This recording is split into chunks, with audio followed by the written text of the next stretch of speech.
see a veteran wearing that new outfit, he was like $1 million. Giving back is key for me, quite frankly. We did an event called Suiting Our Heroes, where we invited everybody to come in and basically donate their gently used suit. Because there's a lot of veterans out there, to be quite frank, that can't even afford a suit. So what we did was we had the community get involved, giving food, giving some soft drinks, and basically come out and donate your gently used suit. What we did with those suits is we went ahead and gave them to veterans that couldn't afford anything because they're gently used. We had them tailored. We donated a shirt and tie to go with that. And guess what? When you see a veteran wearing that new outfit, he was like $1 million. And he knows he can go out there for the next chapter of his life and feel confident about that.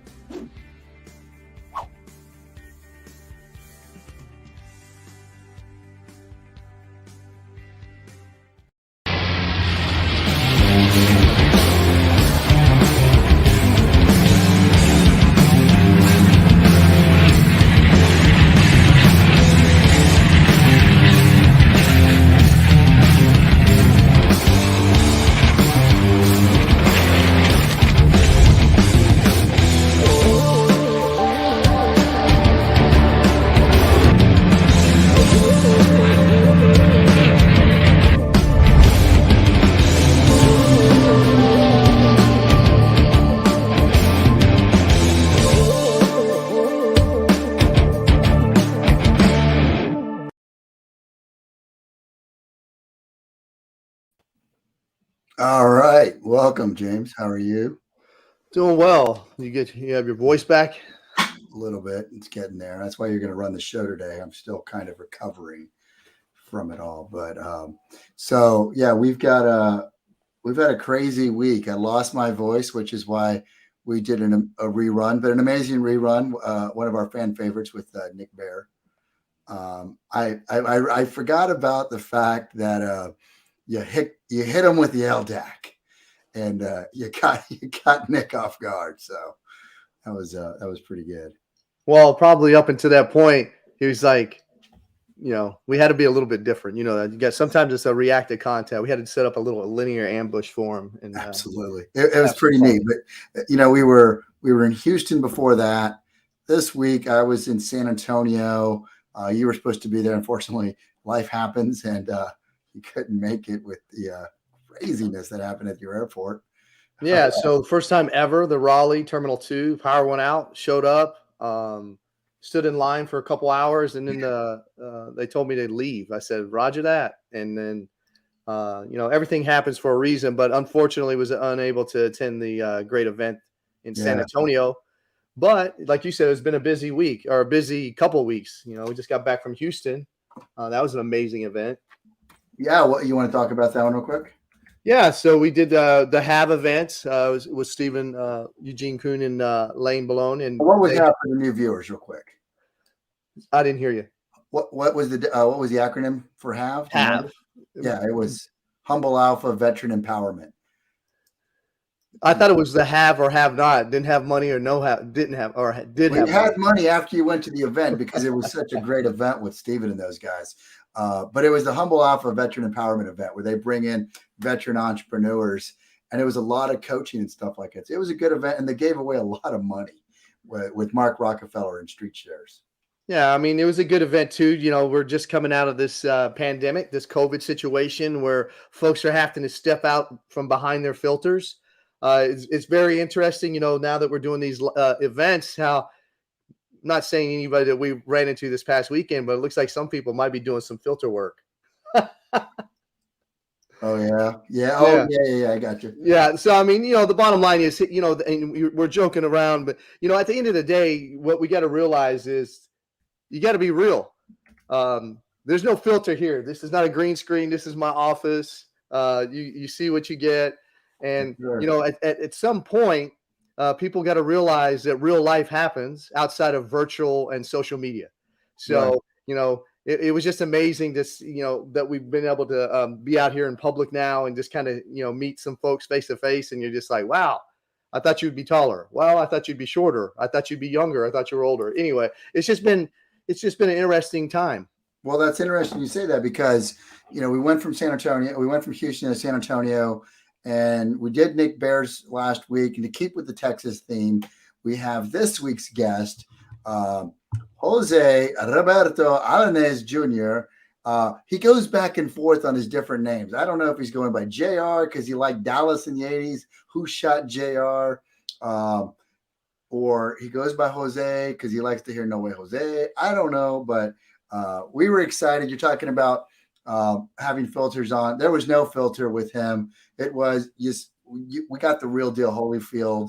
He met us up at the Have automatically before the bee sting at the barbecue joint. And then we had some good time with him at the Have event. So it was really good. Well, it was a great time, because JR is real. And that's the thing that we always preach, right? Be real, be no do. And he's exactly like he's presenting himself. And it was amazing because we got to get in his pickup truck, get a ride out of there. I thought we may or may not have to have an altercation of some sort. I did like to see JR was able to control his emotions and not choke somebody out. But anyway, it was just a great event, besides you getting stung.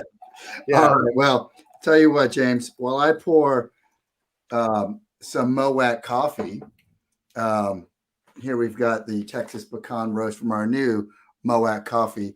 Let's go ahead and bring him on. Are you ready for this? Let's do it. Let's do this.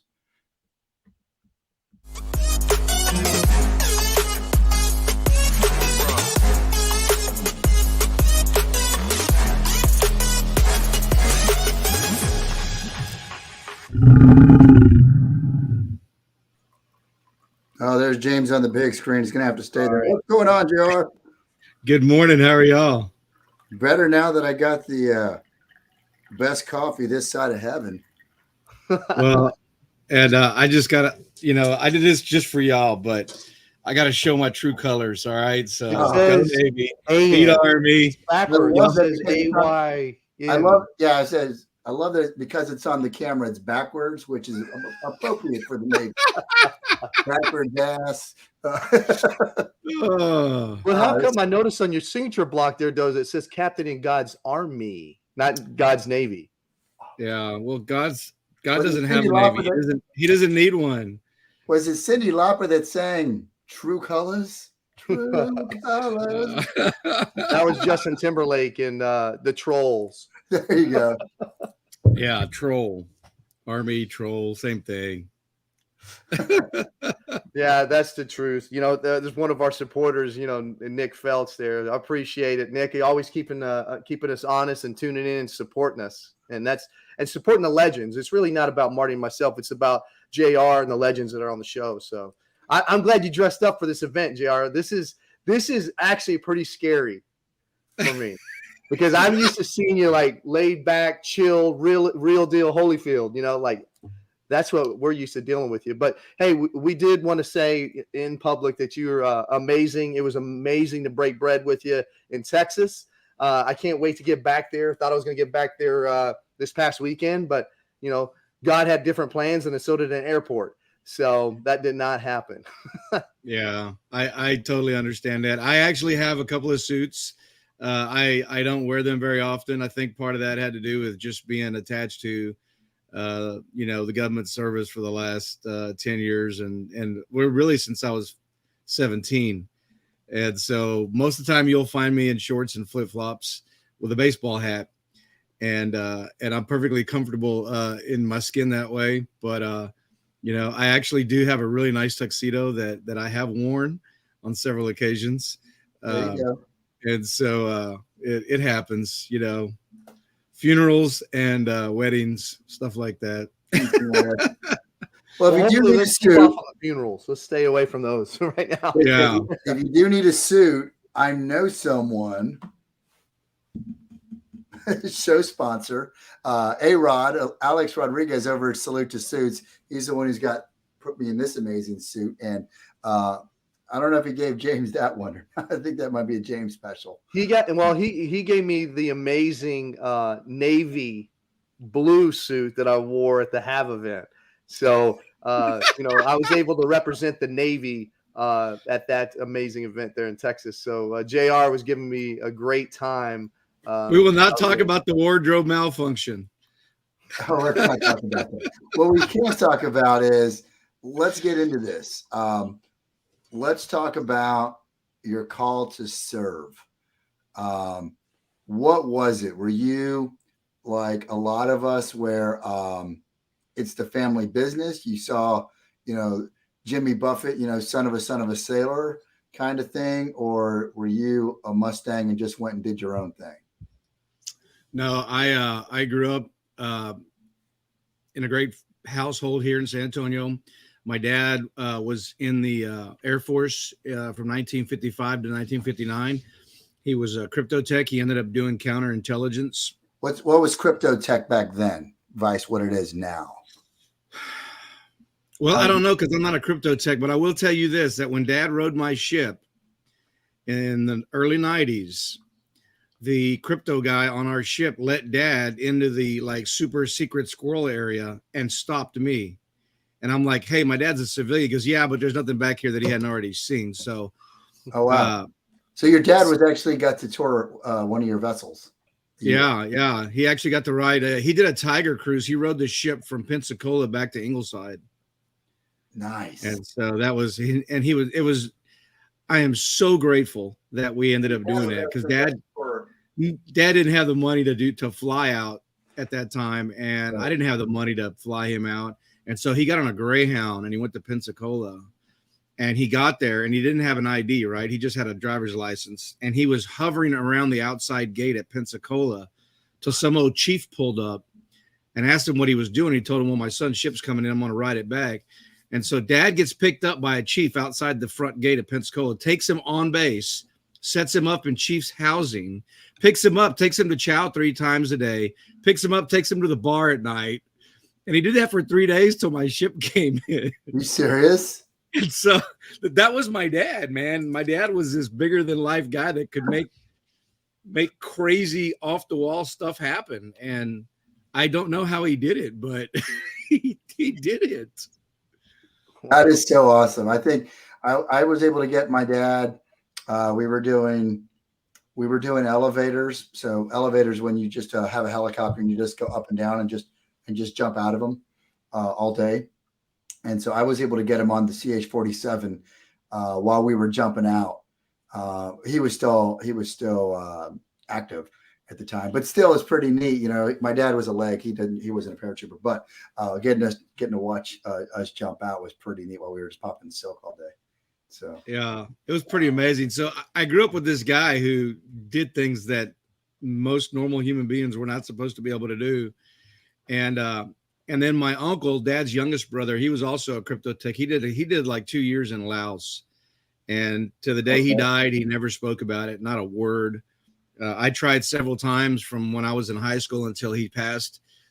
When Dad passed, he was here, and I took the opportunity to play on his grief and try to get him to talk to me, and that didn't work. And so I know they both did some, everybody who knows anything about Laos during Vietnam know that it was a CIA thing.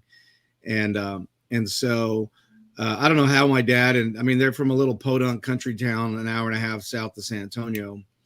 And they both ended up as crypto techs, and they were bigger than life. Growing up, those two guys, like they knew everything, and they did everything. And then they did crazy stuff that we're not supposed to do. And so I grew up 100% knowing that the day I graduated, I was going to go be a crypto tech like my dad and my uncle. There was never a doubt in my mind. And the year I graduated, what's that? I said, but then?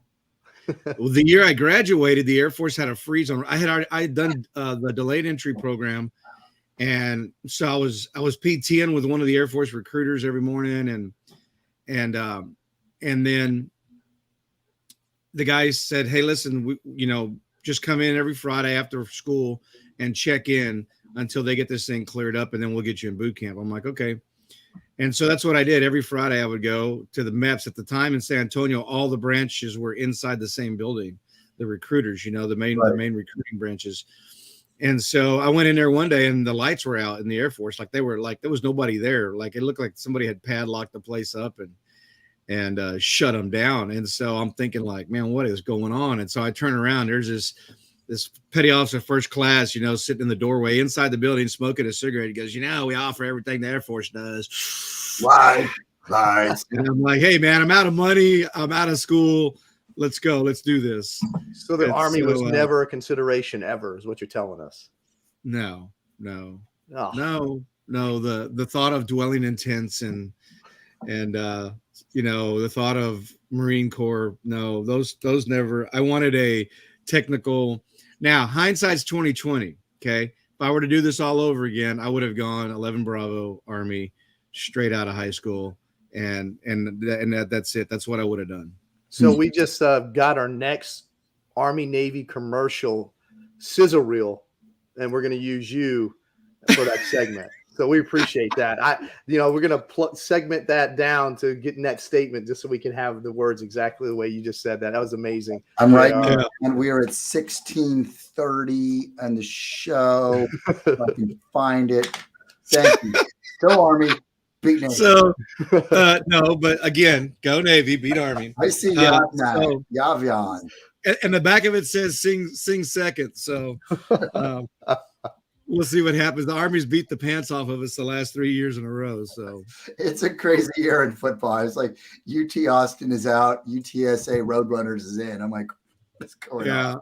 I don't know what that, but the worst part of that whole thing was having to go home and tell my dad and my uncle, because they were literally waiting for me. Like my uncle would come over on Friday afternoons and they would wait for a debrief after I got back from the recruiters, And so, and the reason I say that hindsight's 2020 is because when 9/11 hit, I was 400 pounds. I was sitting in front of my TV, 400 pounds, and I couldn't go back in. And some of the guys that I trained, were calling like, hey man, what are we doing? I'm like, bro, get to the recruiter. You're already trained. They don't need to retrain you. Let's go. But where are you going to be? Don't worry about it, man. I'll see you somewhere.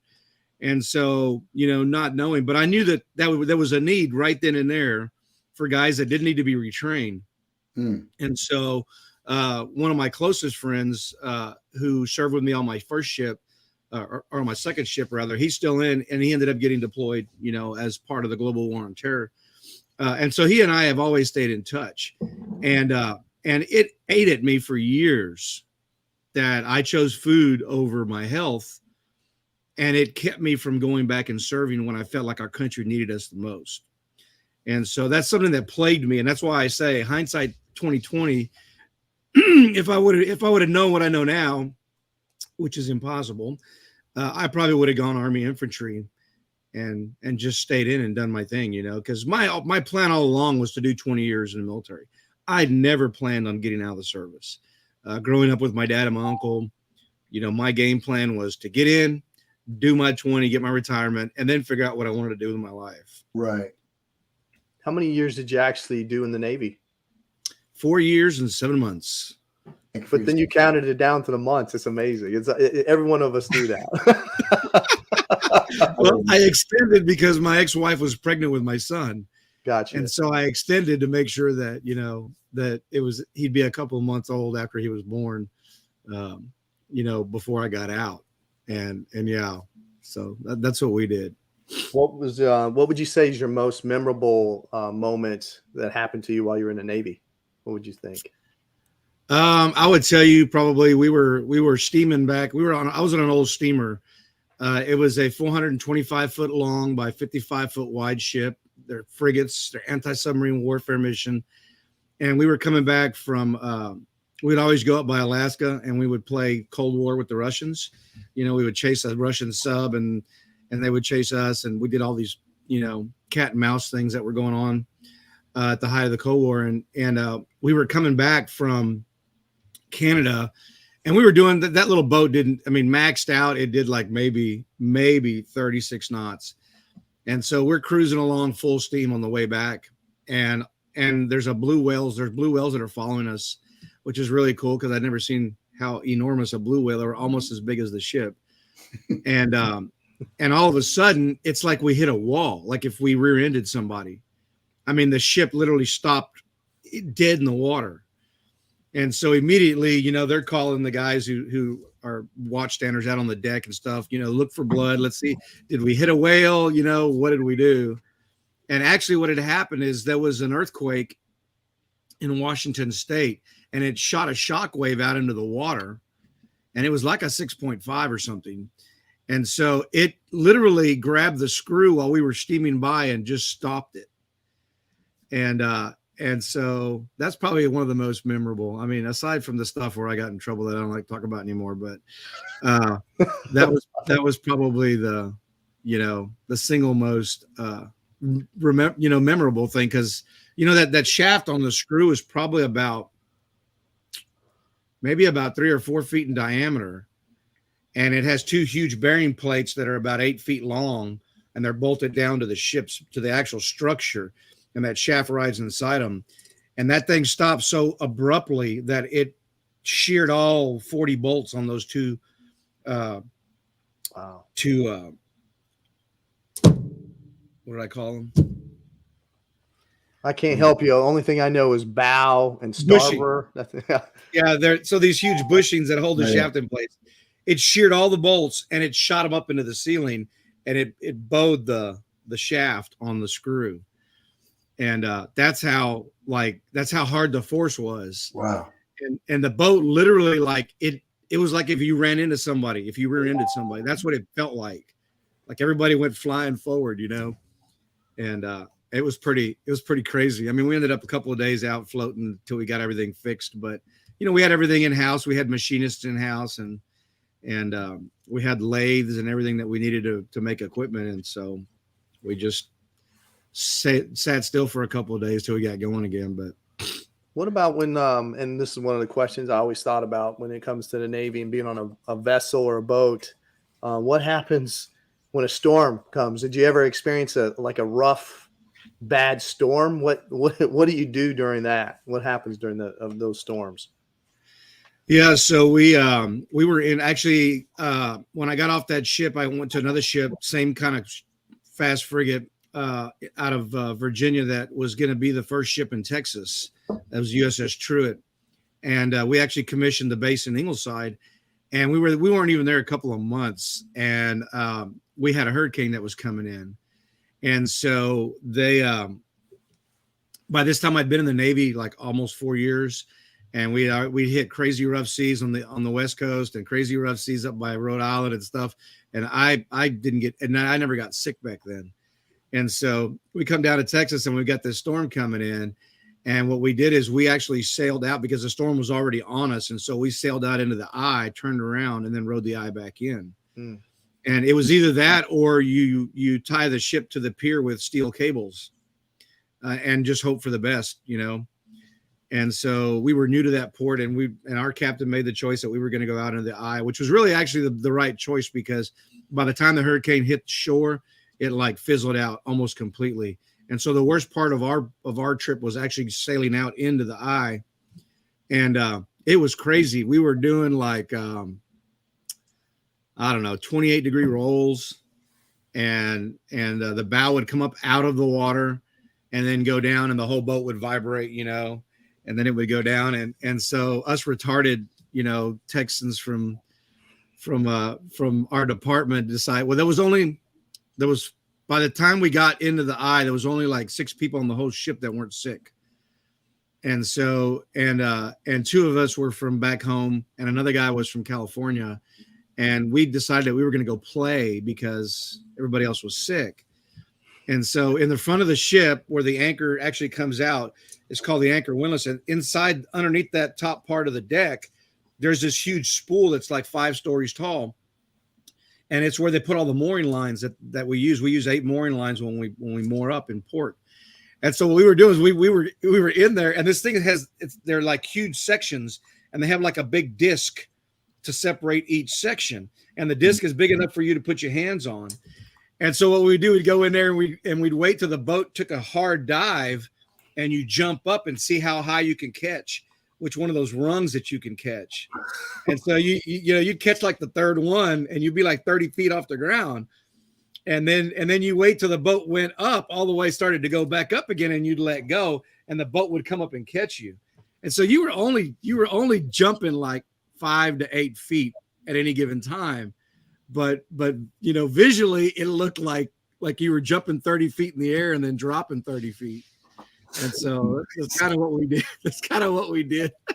Did anyone get hurt doing that? Broken leg. Somebody could have hit their head on it, and been knocked out. And it could have been all kinds of horrible, but. So we recently had General McChrystal on. He just wrote a book about risk. Probably should have read that. Yeah. Hey man, we were like 19, 20. We weren't thinking about risk. Yeah. That's good. Yeah, you bring up a great point. You think that you're invincible at that age, and then you start realizing the older that we get, we start realizing, not so much. I didn't feel that ache yesterday. I didn't feel that ache 5 minutes ago. I'm counting down the seconds before the next ache is what I'm doing now at this point. But yeah, no doubt. What's So do you know the Navy fight song? Because I was going to make you sing today. I was going to hope you were going to be able to sing for us and do a performance of the Navy fight song. Listen. Here's the thing. If I sing, there will be cats all over the planet within earshot that will die. When we were sitting down, when you were sitting down, you told us that you could sing. You could do everything well. I never said I could sing. I said the Navy's going to sing second. That's what I said. Gotcha. Well, I read the back of your shirt earlier, so I figured it would be that. So I thought you were going to be singing for us today. For those who don't know, I mean, you have to educate them. Every year when the Army plays Navy, the winner sings second. So the loser sings their song first.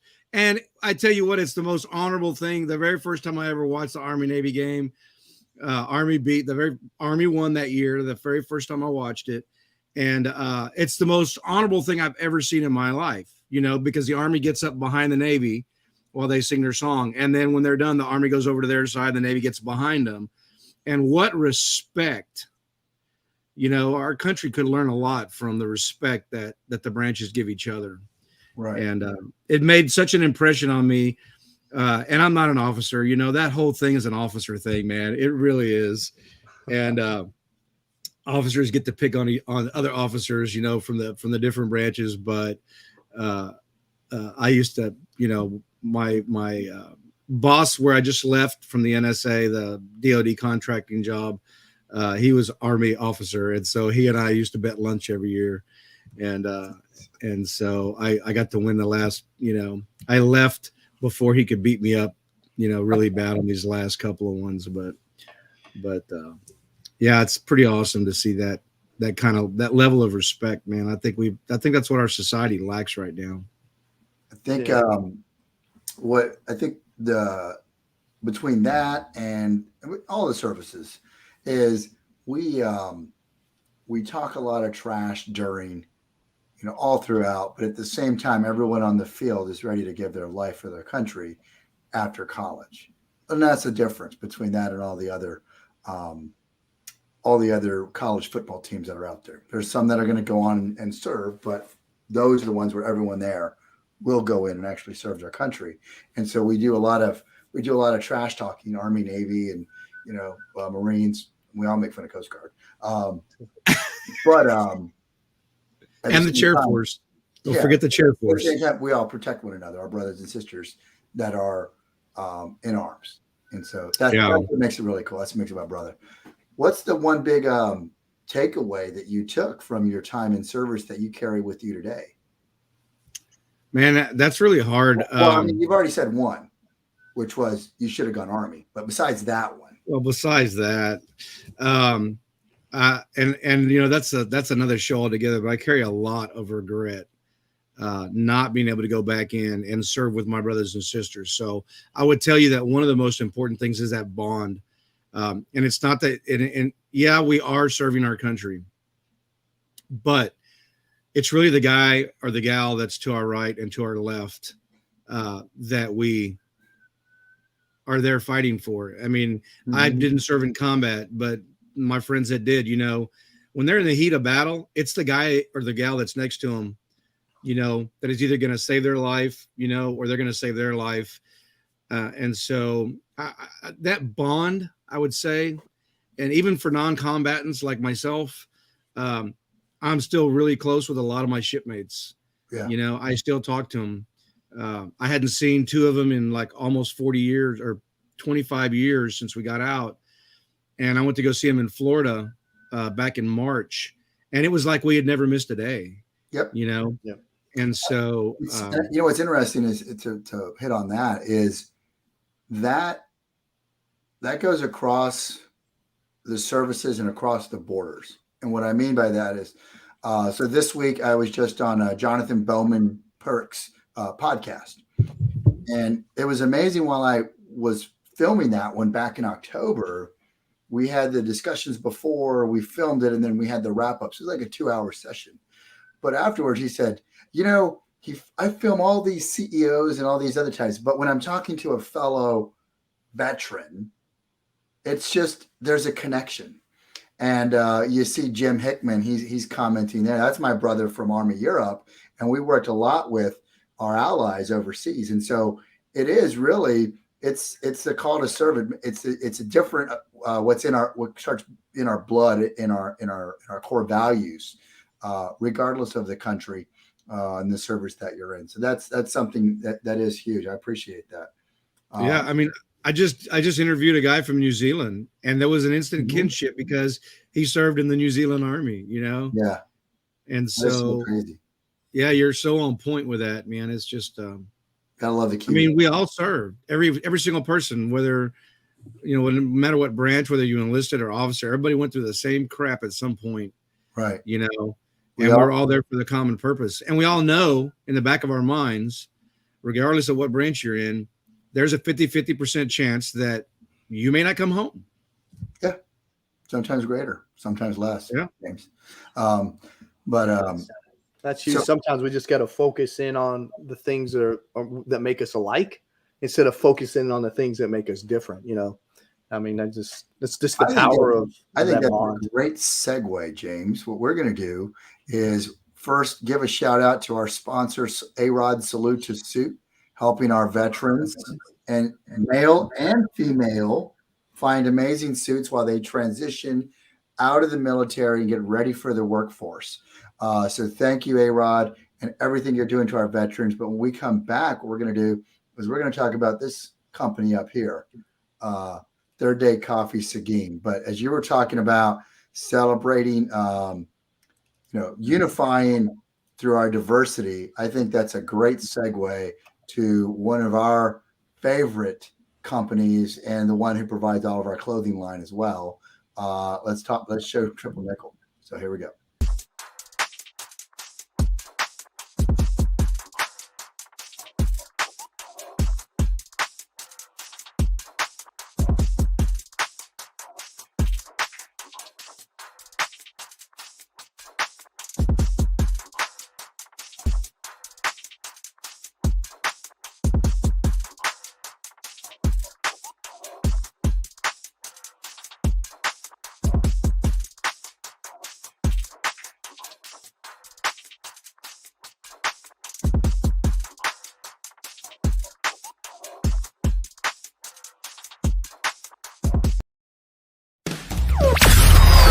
You're watching the Lounge with Legends TV show with your hosts, Marty Martinez and James A. Phelps.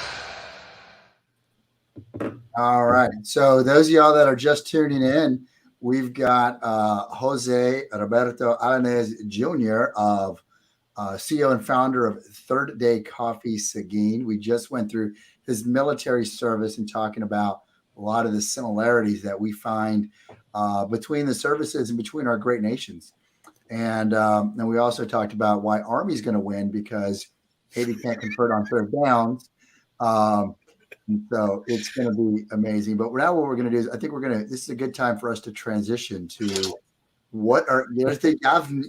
sure, it's backwards. But what is it that you are doing now? And how did you wind up doing coffee, Honduras, building a church, creating the mother of all coffees, the MOAC Blend, Texas Pecan? I'm drinking it here. Tell us about all that, brother.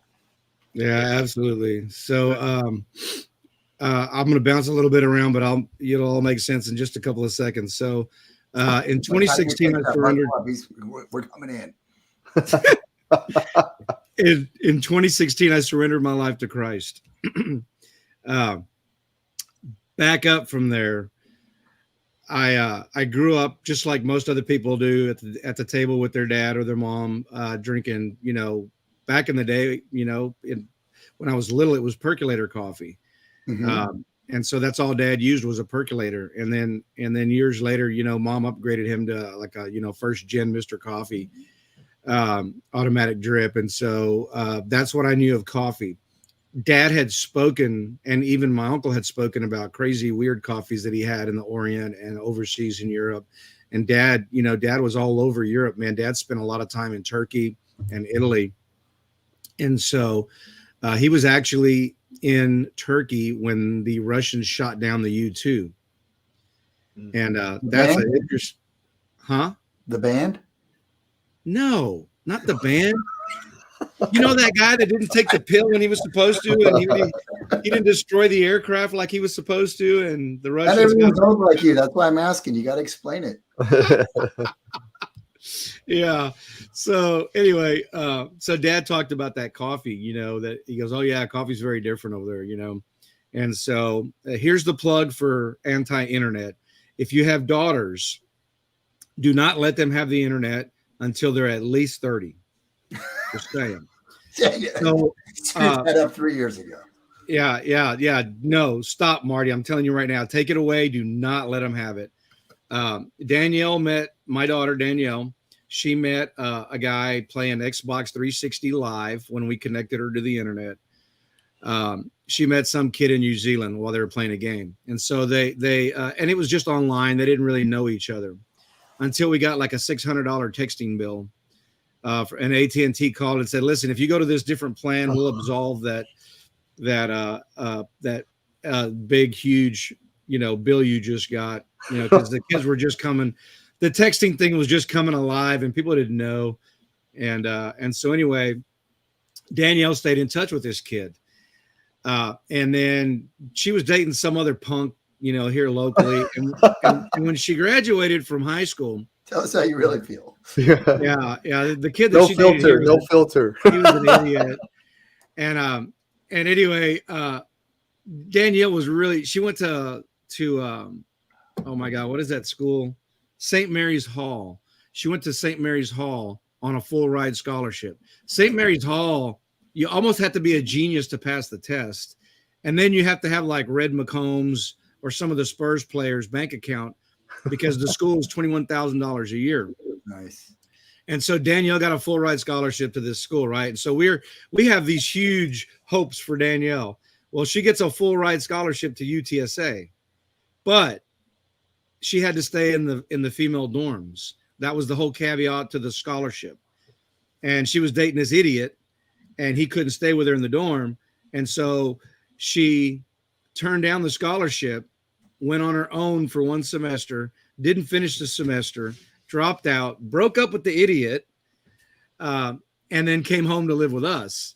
And she was here for a couple of months before the kid from New Zealand sent her a visa. And New Zealand has immigration nailed down to a science. Danielle couldn't visit New Zealand unless she had $2,000, which was the magic number for her age bracket in her bank account. She had to have a chest x-ray because they don't have tuberculosis over there. And she had to have a fully refundable round trip ticket because they can turn you away at the airport if they don't like you. Yep. And so she gets on an airplane, goes to New Zealand, and she's still there.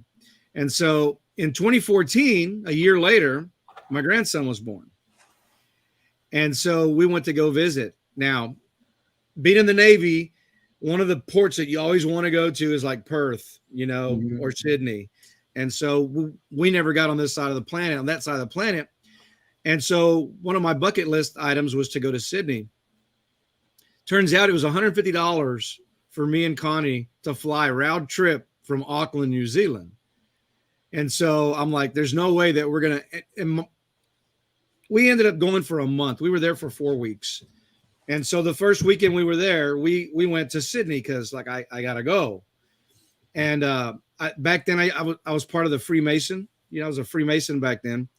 And I reached out to a guy that was a retired Australian Navy, and they had a lodge there in Sydney. And so they picked us up from the hotel, and he took me to the lodge that night, and I got to meet those people. And I was like, man, we had a terrible time driving. He goes, no, man, don't drive in Sydney. Go turn in your rent-a-car and backpack. That's the best way to see the city. And so the next morning, Connie and I jumped up. We went and dropped the car off, and we started backpacking. Everybody's got to take that picture in front of the iconic Opera House, right? And so we're walking down this road, and there's these huge trees that you can actually like get inside the roots and take pictures and stuff. And we're walking down the sidewalk, and this guy is opening up this little shop. And it's about 9:00 in the morning. So a lot of these shops are starting to open. And this shop was like literally 6 sheets of plywood and some hinges and a little padlock that you could probably break off with your fingers. And he opens up, he's selling coffee. Such a Mexican. I was thinking about trying to break in and enter. I know, right? I mean, it's because they used to send people there for like pickpocketing. That's how Australia got started. Anyway, let me back up 1 second. When we got to New Zealand, I was so excited about coffee. And the next morning, the very first morning we were there, I jump up and my daughter's already moving around. I'm like, all right, sweetheart, where's the coffee? And she pulls out, I got it right here, Dad. And she goes, and it's like instant. It was Sanka or something. It was instant coffee. Not even International House? Nothing, man. Like they had no percolator, no nothing. And my heart sank, and I'm like, really? Like this is it? And so we never left their house because we hadn't seen Danielle in a year, and right. We were meeting the grandson, and so anyway, we end up in Australia. This guy opens up, and I order a coffee, and I'm like, it can't be any worse than the gas station coffee that I was used to drinking back home. And so I get the coffee, and we start to walk off, and I'm taking a drink, and I'm like, Connie, stop. And she's like, what? I said, taste this coffee. She's like, it doesn't have anything in it. I go, I know, try it. And so she tried it. She's like, wow. I said, yeah. So at that point in time, that was arguably the best cup of coffee that I'd ever had in my life. And so I went back to talk to the guy because like he's got literally a cardboard box that he's selling coffee out of. And I'm like, bro, like, come on, man. What's the secret? And he's like, what do you, he probably thought I was an complete imbecile, because he's like, this is coffee, And he says, I said, dude, this coffee is like the best cup of coffee I've ever had. He's like, I don't know. There's like 9 roasters in Sydney, and I buy my coffee. They all roast on Wednesdays. And I go buy my coffee on Thursday, and I only buy enough for a week. And I don't grind it until you order it. I mean, I don't really have a secret. And so the light bulb came on immediately. Like, wow, fresh roasted, not ground till I order it. So after that, it was like, I was like a heroin addict, man. Every time I saw a coffee shop, I was like, boom, let me get a cup of coffee, and all over Sydney. I mean, every time I saw a little dive, we were in there drinking coffee. We go back after the weekend to New Zealand, same thing. At the time I was running, I was training for a triathlon. And so every day, instead of just taking my watch and my water, I'd put some money in my shoe. And man, every little dive I found on the way, I was drinking coffee, and I was like, "Oh my God, the coffee's amazing!" And so came home, and one thing I noticed, our coffee's much weaker here. And so this lady at work said, "We'll go to Starbucks and order extra shots of espresso." Yes, I said the word, and I'll never say it again. I refer to them as Star Barfs from this point forward. And so anyway. I would get an espresso, an Americano, which has 2 shots of espresso in it, and I would order 4 extra shots. So I'd have 6 shots of espresso in my coffee. The problem is it tasted burnt all the time, but it was the only thing I could get that was as strong as what I was drinking overseas. So that's what I did for a little while. Still, there's no coffee in my mind yet. I make my own, right? And so Dad died in 2016. Dad dies. He passes away from cancer. And my mom wanted to go see all these places that Dad had taken pictures of in the 50s, Greece and Italy. And so we go on another 3-week vacation with the whole family. And that trip pretty much solidified my entire, like, okay, I'm going to do coffee. I don't know how I'm going to do coffee, but I'm going to do coffee. The coffee in Italy was absolutely amazing. Right. The coffee in Greece was amazing. And I would ask questions everywhere we went. It was kind of the same thing, you know. Well, we get it from the roaster, you know, once a week, and we buy enough for the week, and we don't grind it till you order it, you know, and stuff like that. And so when I got home, I still didn't know what I was, you know. I was buying Robert Harris, which is a company in New Zealand. I would bring back 4 or 5 pounds with me, and then Connie would go every year, and she'd bring me back 4 or 5 pounds, and then my Danielle would send me coffee, and that's all I was drinking was Robert Harris, you know, pour over. And a lady from church said, "Why you go through all that trouble? Why don't you roast your own?" And I'm like, "What do you mean roast your own? How do you roast coffee?" You know? And so she gave me this little desktop iRoast thing that roasts 4 ounces of coffee. And so you put 4 ounces in and roast it. And she told me where to buy it. You know, I bought some on Amazon, bought some on this place called Coffee Bean Corral. And it was okay. Like, I wasn't getting nothing out of it. It was better than Starbarfs, but it wasn't like, you know, it wasn't European coffee. So I was outside grilling steaks one day, because in South Texas, you got to grill everything with a mesquite, right? Or else you're like un-Texan. And I thought myself, man, I wonder what coffee would taste like if we roasted with mesquite. And so this is literally an open flame steak grill. And so I got on Amazon and I ordered a little rotisserie and a little basket and 4 ounces, you know. And that was the first cup of coffee that I'm like, okay, this is the direction I want to go in. I don't know how I'm going to get there, but this is where we're going. So eventually that little 4 ounce thing graduated to a buddy of mine built me a custom basket that did 8 pounds. And I took a huge 36-inch diameter smoker pit that I had built from scratch, and I cut holes in it. It was terrible. I cut holes in it and I modified it to roast coffee. And so I did that for a while. And at the time we were doing Bible studies I was in a men's group. And so we started to see a commonality in that every time we got together to study the Bible, we were drinking coffee. It didn't matter what time of day it was. Well, those guys started asking me for my coffee. And I'm like, yeah, I'll make you some. So at this time, it's the hobby, and I'm giving coffee away. And I'm still buying it from, you know, Coffee Bean Corral or Amazon. So I'm starting to see kind of how the third day and the coffee's coming together here. Yeah. And so what happens is 2016, my dad dies. Dad surrendered his life a couple of weeks before he passed away, before he was barely symptomatic. So he, you know, it wasn't like, oh God, I'm going to die, I need to surrender now. You know, he made that decision already. And then he got really sick afterwards and died like 2 or 3 weeks later. Right. And so at that time I was checking boxes. I'm like, yeah, I'm good. I go to church on Sunday, check. I put money in a basket, check. You know, I haven't killed anybody, check. You know, I really didn't have a relationship with Christ. And so during that year that Dad died, I hit rock bottom. I found myself in a spot where I had zero hope. I didn't know how I was going to get out of this. And that's when I surrendered my life. And so after that, you know, like nothing's the same anymore. And so the coffee at the time was a hobby. I was working for as a DOD contractor for the NSA doing rotating shifts. And I got off a shift one morning and my drive is 60 miles. And I was about 30 miles into the drive when I actually like woke up. And so I swerved out of the lane I was in into the emergency lane. And I'm like, okay, how did I get here? You know, I didn't remember leaving the office. I didn't remember getting in my truck. I don't remember driving off base. I remember waking up at mile marker 30, halfway home. And so I called Connie and I kept her on the phone until I got home. And I'm like, listen, we need to pray about this. We need to pray for God to give me a way to get out of this because this is ridiculous. I can't keep doing this, you know, and live. And so, and not only that, but the environment was different now because I was a different person.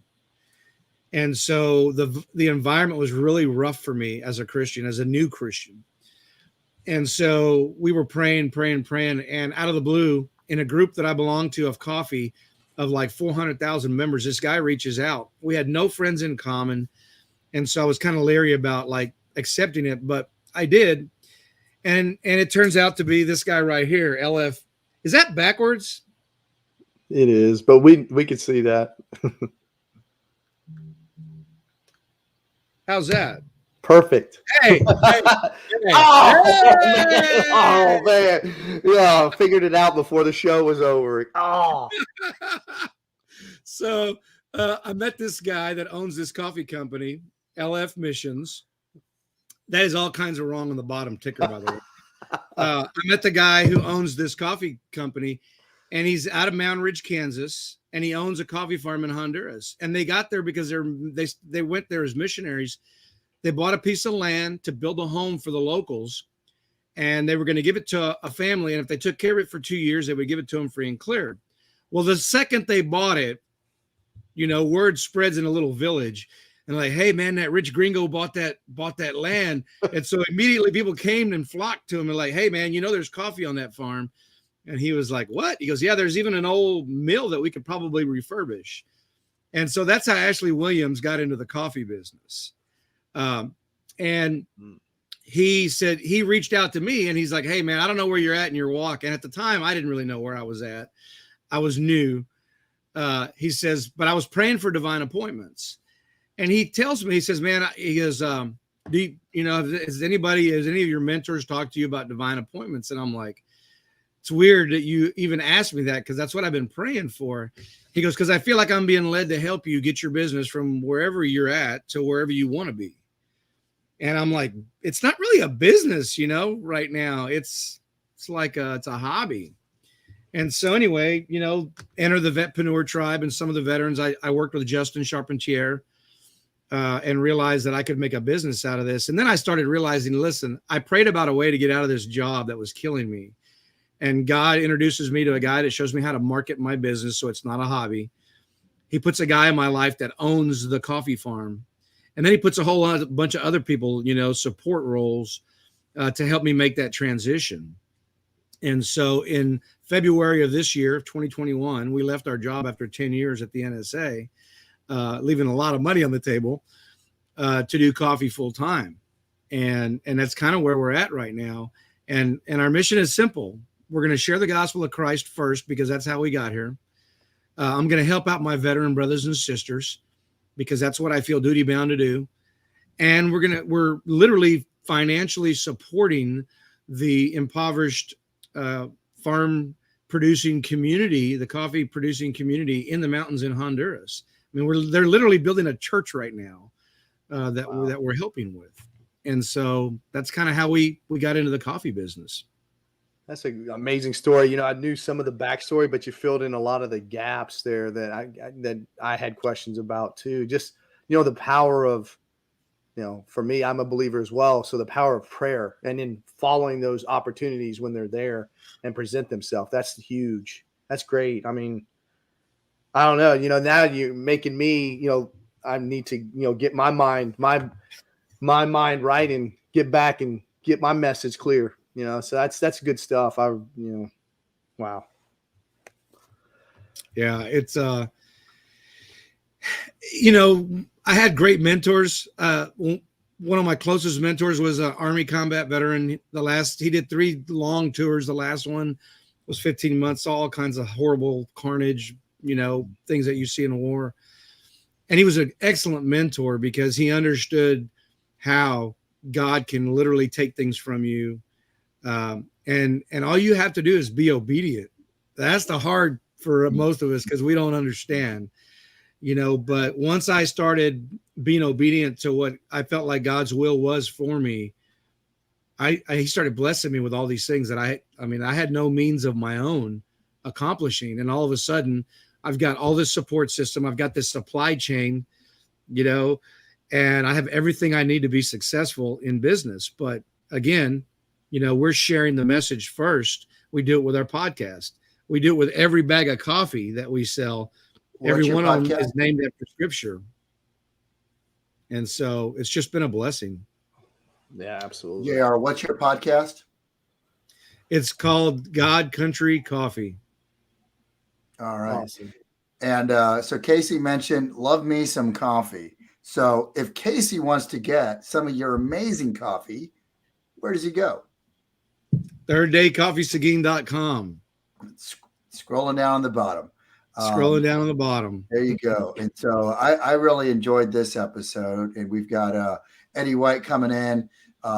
He wrote a great book called Parenting in the White House.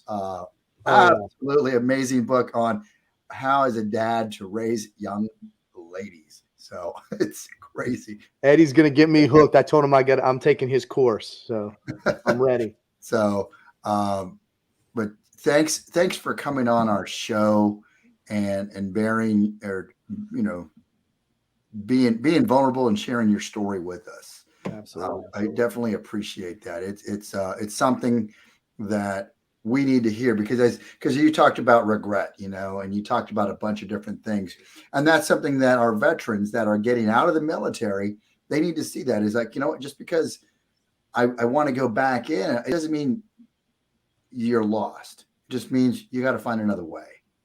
And I think that's what you just epitomized, that is you found another way.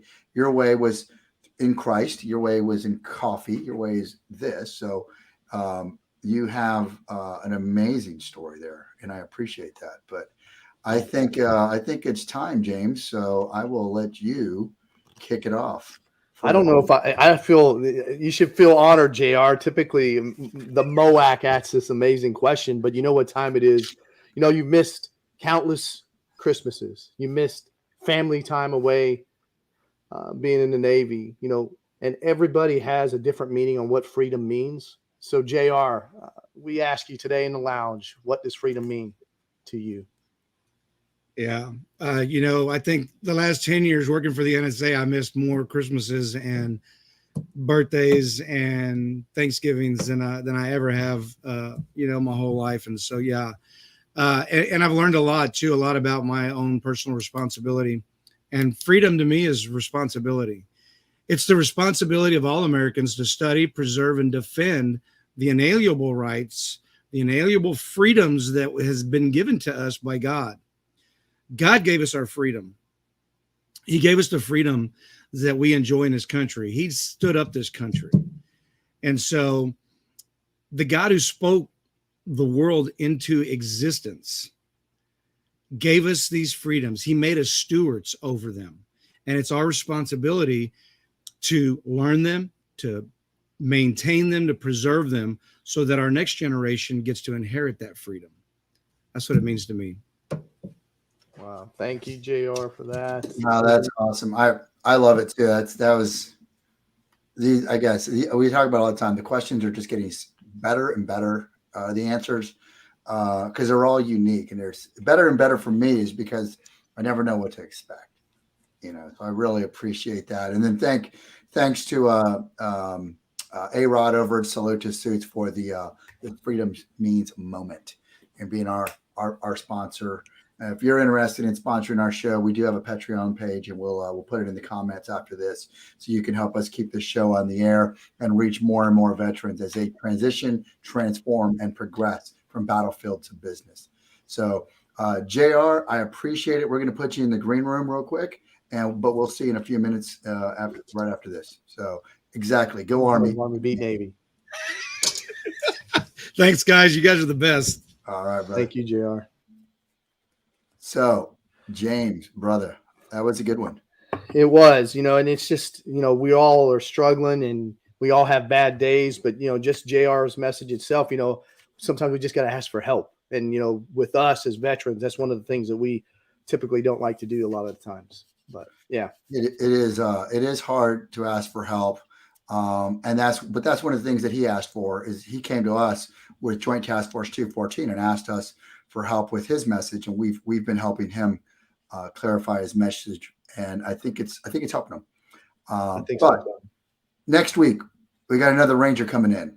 Man, next week I'm gonna have to hide though. I'm gonna be scared next week. Next week is scary. I'm not a big horror person or into scary things. We got Olin Lester, amazing book. And mine was signed. I think yours was signed too. It is. I got a signed autograph book. So mine says, Marty, don't ever let James win. Welcome to Mecklenburg. Rangers lead the way, 175. So he's coming in, one of my Ranger buddies. It's going to be awesome. And I think actually he's going to be the very first guest that we have that comes in the lounge and actually reads his own work. One of the ones that he did, American Horror, for a Halloween special for the Heart of Hollywood magazine that he did. So that's going to be amazing. Looking forward to it. James, you have any parting words of wisdom, anything you want to talk about for next week coming up? We got Thanksgiving. We have Thanksgiving. We have so many blessed, this time of year is a blessing. But I had to hide his book because of the cover itself scared me. So I can't wait till next week. Tune in next week. Like Marty said, if you can support us, subscribe to our YouTube channel. We're just shy of 1,000 on there. Follow us and support us. And we actually got our LinkedIn up now too.